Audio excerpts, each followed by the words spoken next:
Listen to us online at hogsportsradio.com. Now, back to the zoo.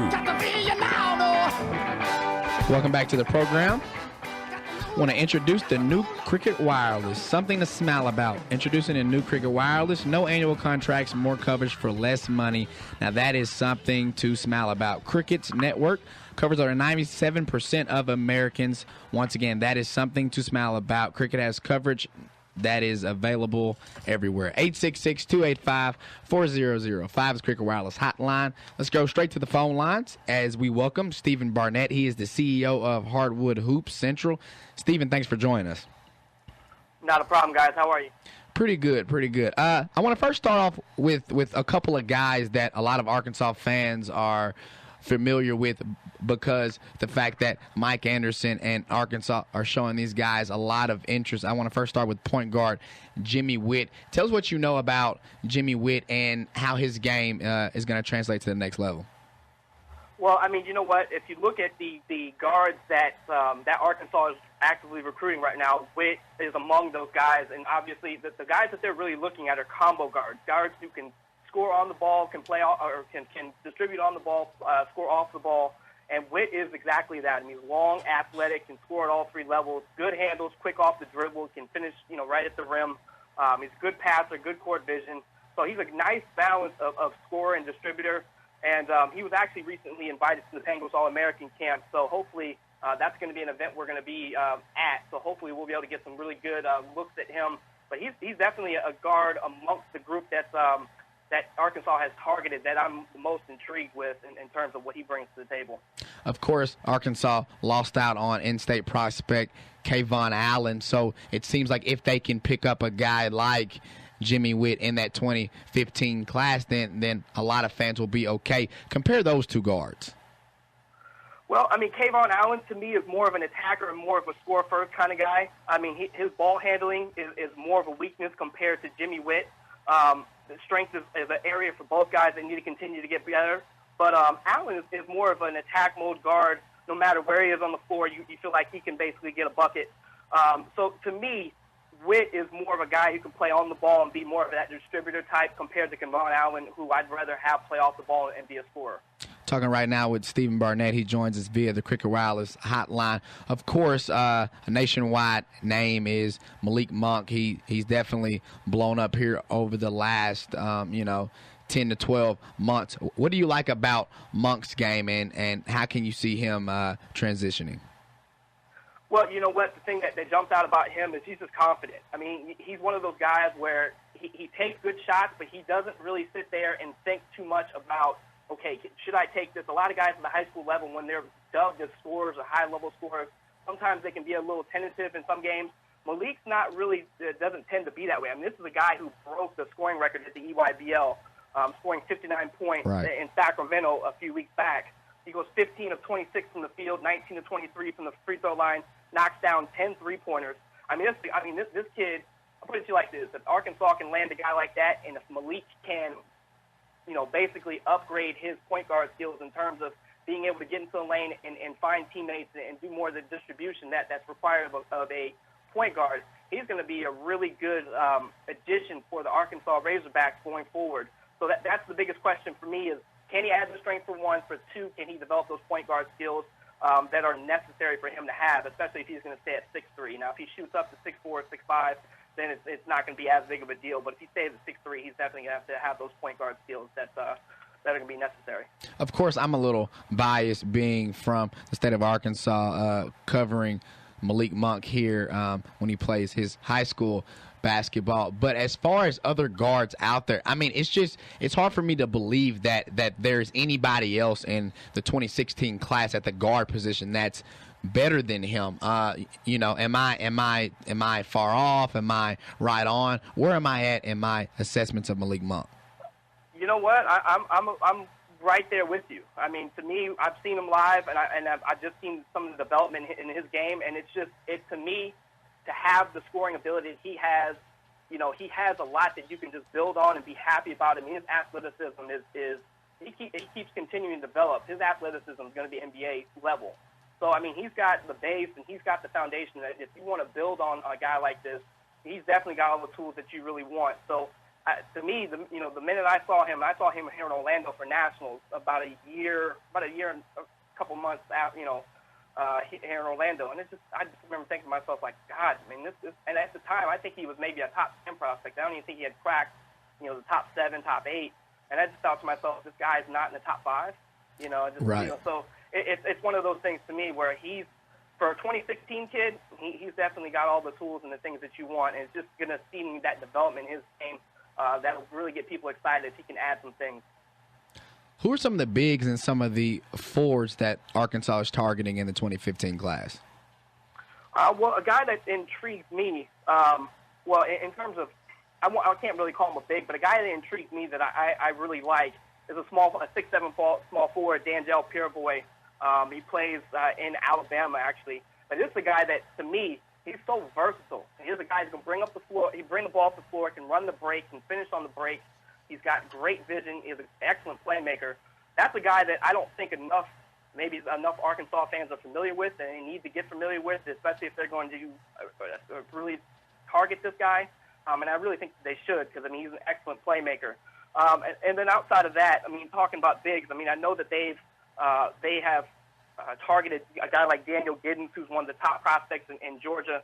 So that's another guy that that you can be excited about. A kid who can definitely block shots, can take care of the lane in terms of putting a body on guys, get on the glass, clean up both ends of the floor. He's definitely got to add more to his game in terms of being able to play up, in the post and getting more of a face-up game as a part of his offense. He's very raw offensively, but defensively and on the glass, he's definitely one of the best in his class. So that's a guy that I look at that is definitely somebody Arkansas is targeting to be excited about.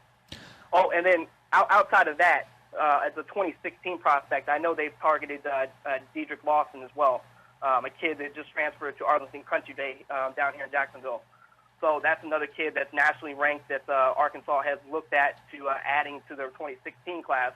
So, I don't really know if they'll be able to land him because his brother is now has signed with Memphis.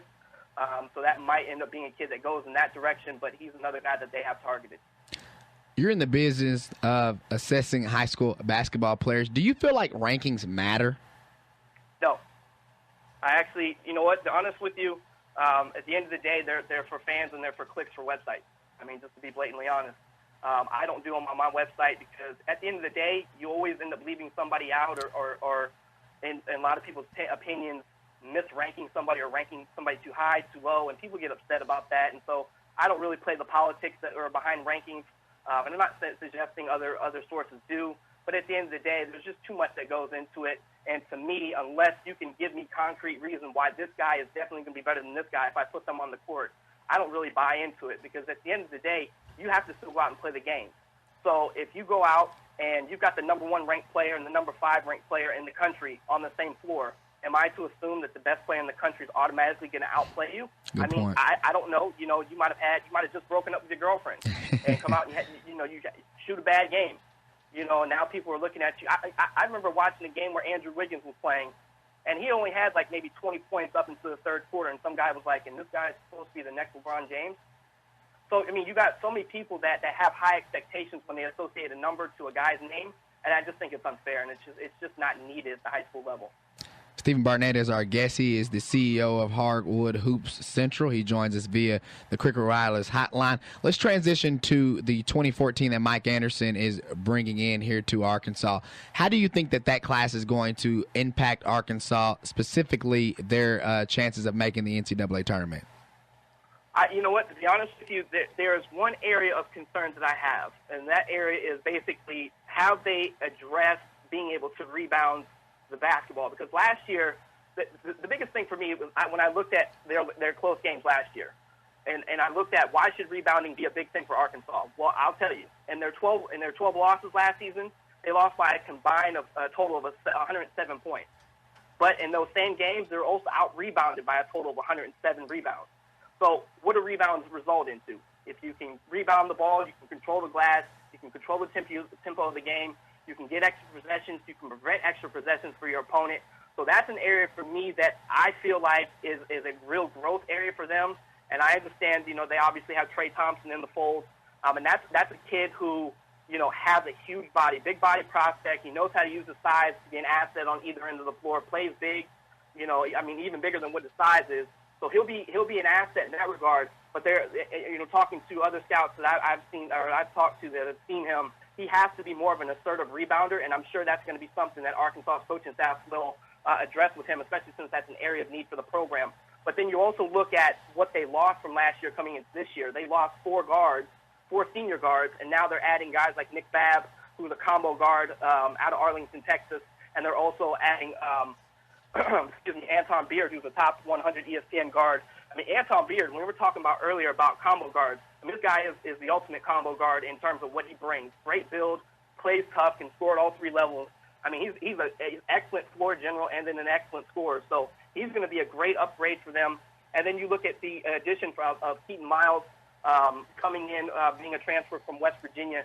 It's a guy that is getting his game more accustomed to being able to be a wing scorer. But he's a guy that brings length, and he can definitely do some things in that 12 to 15 range. Will be a welcomed addition for Arkansas. So I like what they're bringing in. And, of course, I neglected to mention Jabril Durham, who's a 6'1" JUCO guard. Excellent player. He basically shot 51% from the field, including 44% from the three-point range during his last JUCO season. And he nearly had a 2-to-1 assist-to-turnover ratio, which is excellent. And so, that's a guy that's going to be able to come in, bring the experience right away, so that way you're not having to rely on Anton Beard and some of the younger guys to be able to pick up the slack that the seniors left. So overall, I would definitely say that this is a B-plus, addition. I really would have liked to have seen them add more in terms of the rebounding side of things, but hopefully with the fact that you've got Bobby Portis and Moses Kingsley coming back, those guys will be able to take another step in their games. And so hopefully the rebounding will get better, and that concern will go away for the Hogs.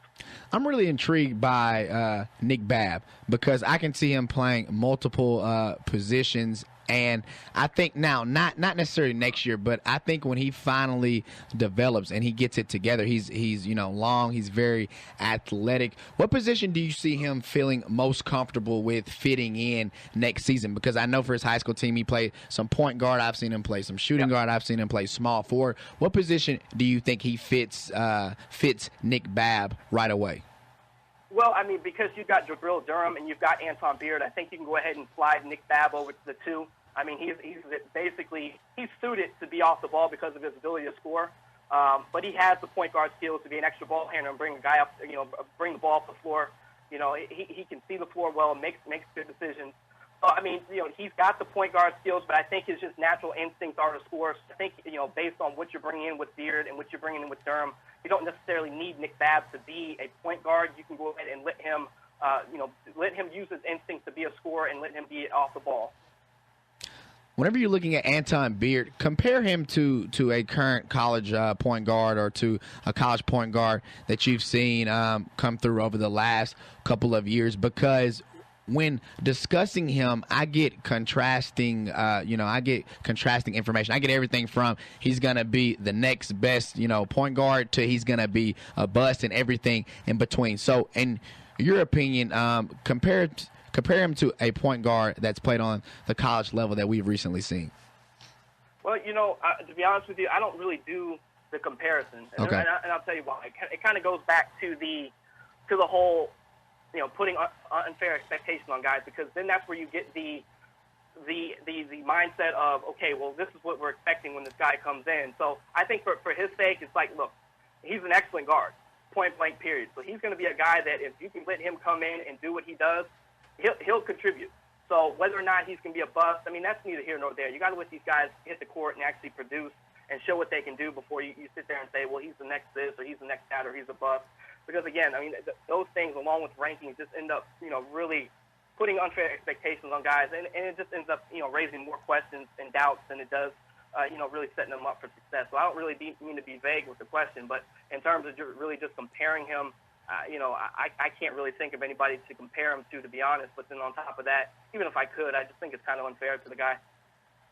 What's been the problem with the SEC over the last couple of years? It seems like now, each and every year, the SEC is going to just get 3 teams into the NCAA tournament. Do you think that has to do with recruiting or with the type of guys that they've been recruiting? What do you think the problem's been? I wouldn't necessarily call it a problem. I mean, here's the thing. At the end of the day, you have to look at it in terms of what people's expectations are. People's expectations are, well, we rule in football, so what's wrong with basketball? And you have to realize that the level of athletes we get in football in terms of the SEC don't equate to what you see in basketball. So the Southeast isn't necessarily a breeding ground for basketball players. Now, we are getting a lot of northern players and players from all over the country to play in some of these, some of these southern states. And on top of that, you're seeing a big leap forward in terms of player development. AAU programs are really doing well in developing their players, and you're seeing a lot more of the high school programs developing and putting time into making guys better prospects or just better basketball players in general. So you just got to kind of give that time. So that's one, and that's going to take a little bit of time. But then the other thing, and something I've mentioned before, is just the coaches. I mean, you're used to seeing the Nick Sabans and all these big names in football, but you don't really have that in terms of the basketball side. Of course, you have Coach Cal and Coach Donovan, but there are a number of teams right now that are kind of, getting things back to, going in the other direction. In terms of Auburn bringing in Bruce Pearl, you've got Donnie Tyndall coming into Tennessee. Missouri's coming in with Kim Anderson. Frank Martin's going into his third year at South Carolina. Johnny Jones is doing an excellent job at LSU building up that program.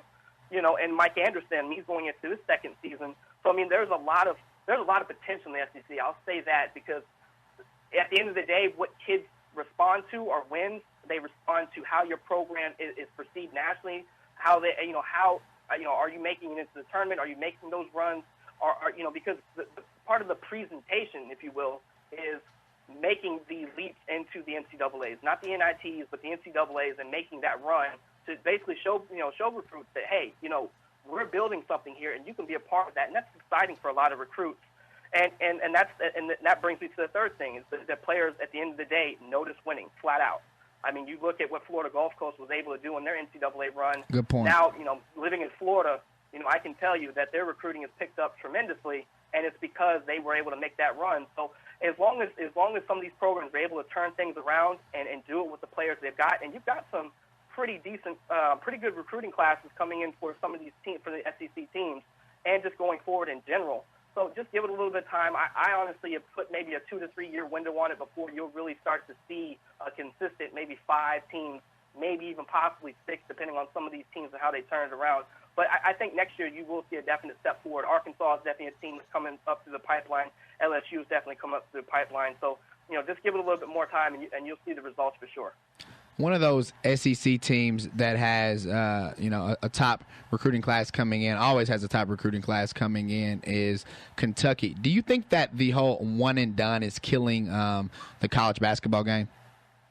I wouldn't necessarily say killing it. I would say, in terms of a basketball fan and then someone who, looks at development of players, it kills it for me, just because I would have liked to have seen LeBron James be a college player. I would have liked to have seen some of these guys actually get to that level and play in a March Madness. So as a fan, you're I don't want to say cheated, but you're not given the full experience of what it could be to see some of these guys to go through the college ranks. I can't. And the other side of it is that you've got that mindset that, I've got to go get paid now. You've got, guys coming from not the greatest backgrounds, so they feel like they have to go and start providing right away. I mean, we've all seen it. You see guys that right out of high school, they go play overseas because they need to start making a paycheck and start bringing in money. Right. So, their mindset is, we're tired of struggling. So, I mean, to that, this is what I say to that. If you've become accustomed to struggling, I'm truly sorry to hear that. I can't even begin to, understand what it's like to struggle, thinking about not being able to pay your light bill, not knowing where your next meal is going to come from. I don't understand that, because I've been blessed enough not to have to experience that. But if your son has the ability to play at the NBA level, understand that every player is an injury away from no longer being able to monetize their talent. And, at the end of the day, the NBA isn't for every guy, so you better be as ready as possible when you come in, because it's a competition from day one. So my message to guys is like, look, set yourself up for the best possible experience in the NBA coming in, because at the end of the day, there aren't a lot of Terrence Joneses, guys who start out in the D League and then end up making an impact on a Western Conference team that can compete at the championship level. Right. Most guys who end up at the D League, that's either where they are or they bounce around in their journeyman, and at some point they eventually can get on a team at some level and maybe make an impact. But, the biggest thing is, regardless of what you think that you need to be doing, what you should be doing is enjoying the process, because a lot of guys are forgetting they have built up years of playing middle school, high school, AAU, and they've gone through the process of getting to being an elite level recruit. But then all of a sudden, once they realize they can get paid paid through it, they want to rush the process. And it's like, no, listen, you've learned to enjoy the process or learn from the process. Don't try to speed up the process and go in a different direction. So that's my message to the guys is just, look, keep the process going as it is. Let things happen in due time, and if you're meant to make an impact at the NBA level or the professional level, it'll come. Stephen Barnhart, he is the CEO of Hardwood Hoops Central. Stephen, we could talk about basketball all day. Hopefully we get a chance to catch up soon. All right, great. I appreciate you guys for having me on. Have a good one. 866-285-4005. Ran a little long there, so we're going to take a quick break. Coming up on the other side of the break, get to a couple of headlines, and we'll let you get out of here. This is Zoo on ESPN 995.